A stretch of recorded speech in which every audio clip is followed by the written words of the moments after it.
училището од Ново село и директорите да најдат брзо такво решение, затоа има во Струмица деца не за едно оделение, за повеќе оделение, а лек се почне со едно оделение. Ето, тоа е мојот проблем. Значи има шанси многу наскоро след тоа да се изреализира. Тоа го направивме заедно со сите директори на поранешна општина Струмица.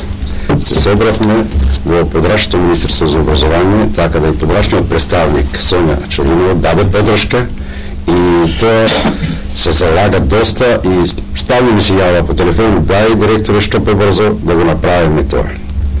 Така да пред некој ден бевме иста, што рече професорот Едински, Спасе и јас, ги посетивме само градските осмолетки. Почнавме од Маршал Тито, после отидовме во Вапцаров, оттаму отидовме во Сандом Насев, потоа во Видео Подгорец.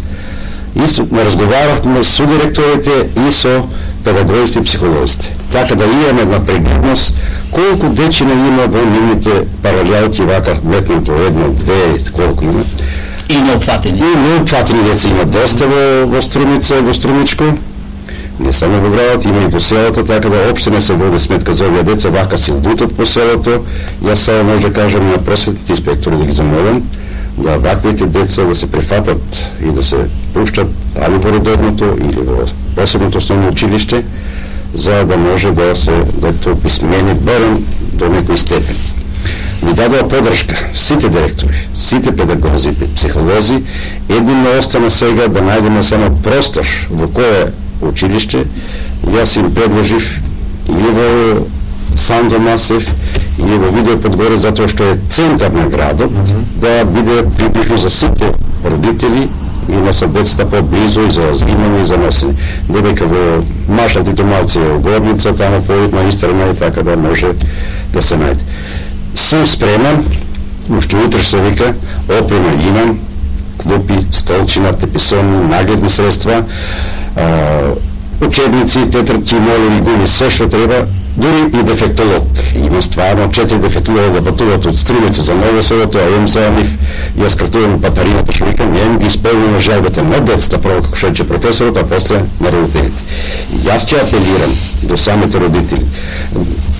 Судбина ја никој не сака, камо да нема не бидете вакво, со посебни потреби, по-образовни потреби.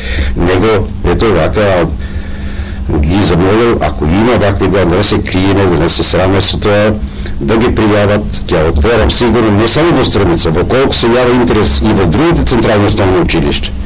Јас имам еден податок од Скопје, од двете школи, Златен Сренац и Иднина.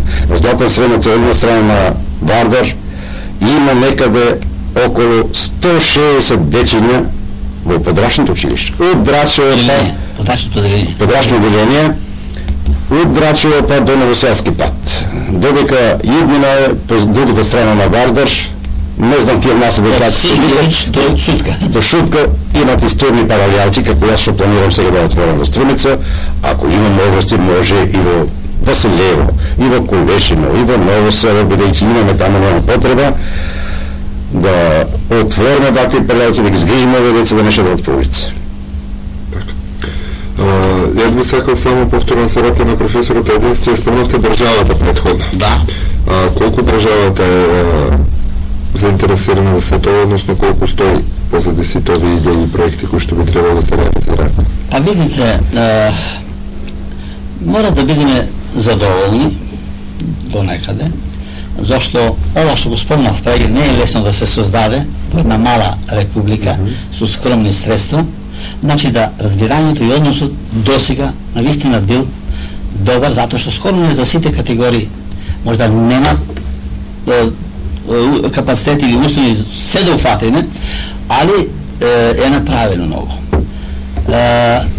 И деновиве, ето можда слушате, чак Собранието на Македонија, иницијатива на пратениците, се формира лоби пратеничка група во самото собрание од 5-16 пратеника, каде што ќе функционира како едно тело за да директно донесува соодветни законски акти, прописи, кои што ќе одат во интерес на лицата вакви и на децата, почнувајќи од законите за предучилишно, основно, за способување, вработување, спомнав кај ги тој законот што се донесе најнов минатата година. А да таа лоби група пак ја храниме ние стручњаците. Прво има едно мало оперативно тело кој што ќе подготвува текстовите, материјалите и еден советодавен орган, совет од нас постарите стручњаци, кој што на некој начин ќе даваме совет од нашето досегашно искуство. Разбере, има ли сега, с оглед на состојбите што не мачат од другите аспекти, можда ценам дека е недоволно ангажирањето, затоа што, ево, ја спомнав, дискутираме за интеграција и за инклузија, не може да почнеме со тој процес, затоа сегде кај што се почнало без поддршка, без закон, без национална стратегија,